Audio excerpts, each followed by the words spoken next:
Well, good afternoon, ladies and gentlemen. Here we are again, Charles Alder from EcoForce Global, and today we're going to be talking to one of our fantastic farmers and agricultural representatives in South Africa. Good afternoon, Sibongile. Good afternoon, How all are the you? way from Johannesburg in South Africa. It's good to have you on the line. Welcome. Thank you. So tell me a little bit about yourself. What's your background, and what's your passion or interest in agriculture? Wow. I'm actually an accountant by profession, and I retired from Deloitte and started farming because that's the passion that I had all along. Because my dad used to teach us at schools to do community gardens. As a teacher, you'd say, please come assist, let's do community gardens. So that has always been my passion. So I said, no, I need to now take farming on another level and look at how we address the current challenges that we are facing where people are saying there's food shortage. Yeah. So I ventured into agriculture and I started training on hydroponics farming where we did a hydroponics farm on a Okay. rooftop in the inner city of Johannesburg. So tell me a little bit about And in my journey, So tell me a little bit about yes, and hydroponic farming. yes, with the hydroponics farming, we were growing the plants on water. We were not using soil. Hmm. But at home, I'm using soil because I've got my own a veggie garden at home where I do my own vegetables that I use for my household, which we do organically at home in my backyard. So tell me about hydroponic farming. Is it common in South Africa? Is it a growing trend? It's a growing trend because now people are now looking at saving space and saving water. So on areas where they don't have enough space, they're looking at setting up hydroponics to grow their food using hydroponics and also using aquaponics. Because you've had some challenges in South Africa in the last few years, haven't you, around water security? That's been a big issue. Yes, it's been a big issue, and also the issue of load shedding, where we had challenges with the electricity, which has an effect on our crops if you're using hydroponics because now it affects the water supply to your plants. Right. So if you're using water pumps, if there's no electricity, you are not able to circulate the water back to the plants. So So with it actually becomes a disadvantage because you lose a lot of crops when that happens. right. So was your Mm. was your father a farmer, or did he just have a great No, my appreciation father for? was a teacher, but he was encouraging people to do community gardens. So he set up one at the school where he was doing teaching in Soweto. And so he would teach the children So about that's where we agriculture? were taught. Yes, this is where we were taught to say communities need to be sustained and food should be on the top of the agenda every time. Right. So you've left Yes. the accounting profession, and you now are Yes, involved in I've left agriculture. Deloitte. I'm now doing farming on a full-time basis with my company called Mcebo Unlimited World. And with the networks that we created, I formed an NPO with my friends who were part of the We Connect International association where we meet as women. And we formed an association called African Women in Agriculture. So it's myself, Veronica, and Bianca, and Agnes, and Janice, who are on the NPO that is now training youth on farming and also empowering women to actually start their own farming industries. And we've now ventured into addressing the issue of climate change by now starting to introduce them to growing moringa trees and fruit trees, Right. which is a plan we are doing for 2023. Okay.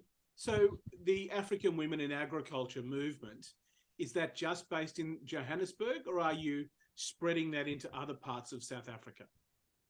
We are actually engaging other women in different provinces within South Africa. And then we also want to take it to other countries outside South Africa, within the continent of Africa. Right. And so the four of you women, were you always involved in agriculture, or is this a new interest for the four It's of you? five of us. It's five of us. Right. I've been the one that was doing farming on a full-time basis. Then we looked at each other's skills and how we can complement each other. The other ladies are into finance. The other one is in entrepreneurial skills. And then the other one is into personal developmental skills. And Janice is doing the apps for agriculture. She's a guru when it comes to apps.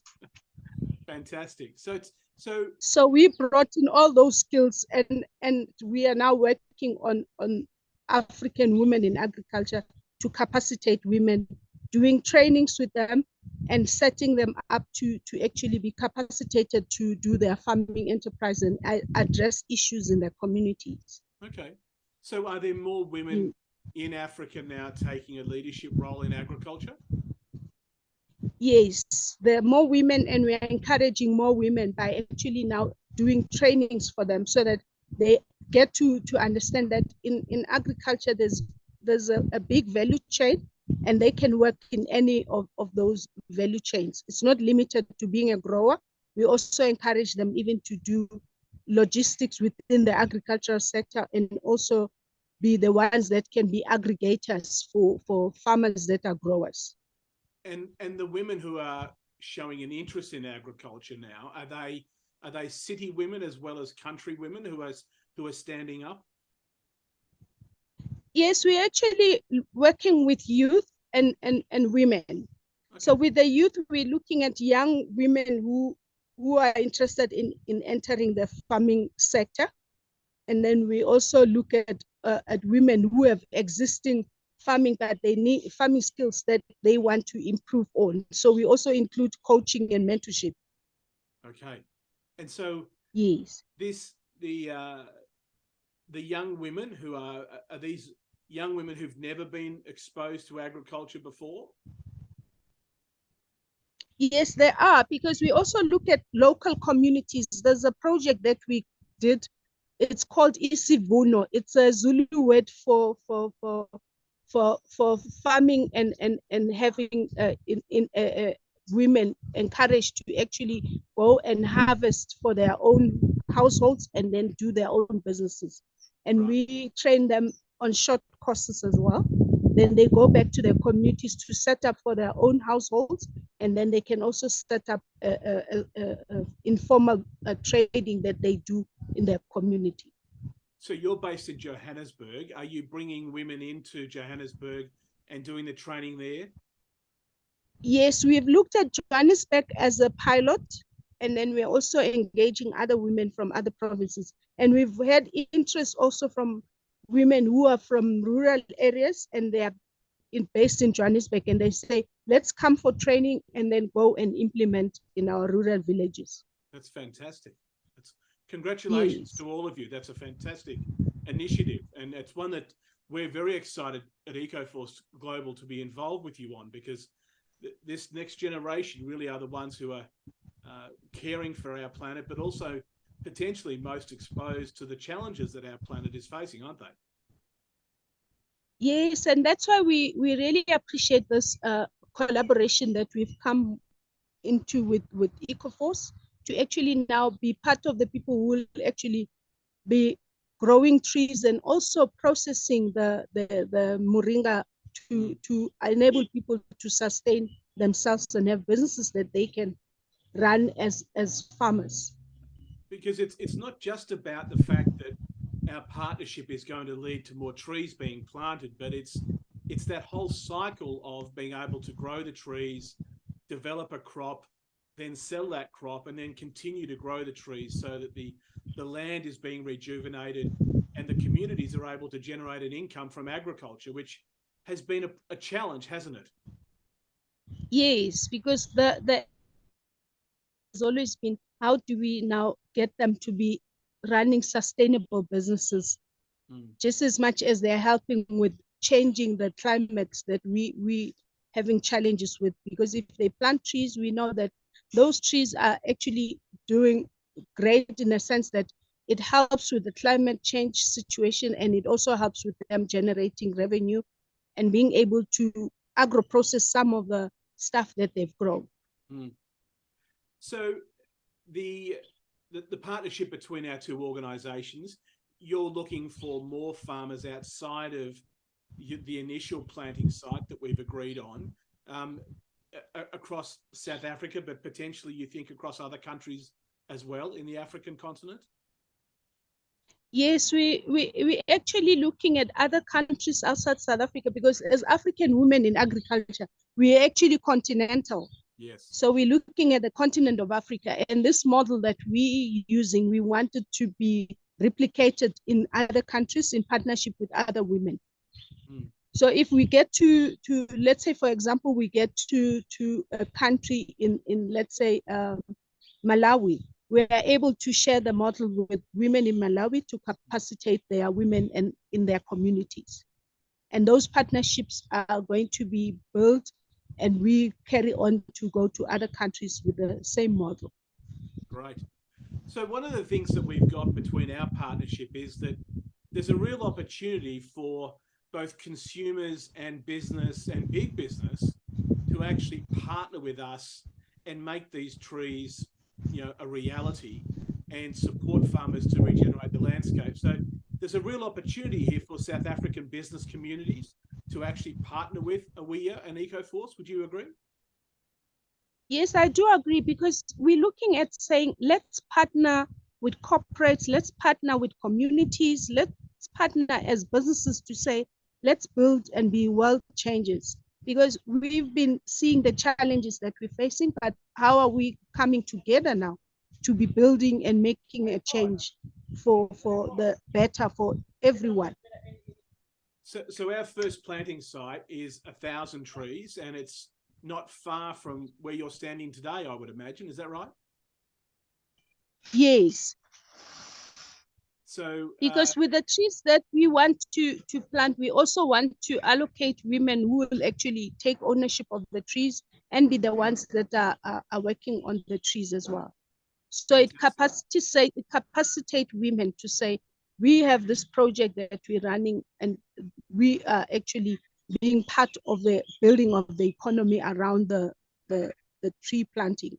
Right. And that's why we're focusing on fruit trees. Yes. And moringa, because with fruit trees, they're able to do dried fruits from the fruits that they produce in their various areas. And then they still have the trees doing the regenerative work to the climate. Because that's really the key, isn't it, now, is to make these agricultural plots of land sustainable, income producing farms for farmers. Yes. Yep. Because we're looking at sustainable agriculture, because we don't want people to be planting trees and then they chop them off. But they must understand that this is also part of their business and part of their economy, where they can actually agro-process the fruits and also the leaves from and the seeds from the moringa trees, and do oils and do a powder, and also resell those seeds to other women in other places where they go and form partnerships. Right. Because the longer term, unless we actually repair the landscapes that we're farming on today, we are going to find it harder and harder to be able to grow the crops, feed the population, and sustain not only the farms, but also the communities around where the farms are. I mean, if there are no jobs in agriculture, if there's no viable landscape, then we have other community issues, don't we, in terms of job security and family security? Yes, and it will also help in a sense that, you know, in communities, if they are actually using their land and they are regenerating their land, they're able to also feed not only just people in their communities, they're able to even export the stuff that they are actually agro-processing, because we are encouraging them to say, be the ones who will be able to feed other nations that are going through challenges with their land that has been affected by the climate change. Right. Yeah. So Sibongile, thank you for joining me today, and thank you for sharing with me your vision about what Awea is all about. And as I said earlier on, I'm very excited about this partnership, and we're looking forward very much not only to working with you, but plenty of other women in Africa, and in fact the whole African community, really, to help plant hundreds of millions of trees and really improve the sustainability and viability of farming in South Africa. So thank you for joining us today. Thank you so much, Charles. And we're looking forward to building with EcoForce and changing communities one day at a time.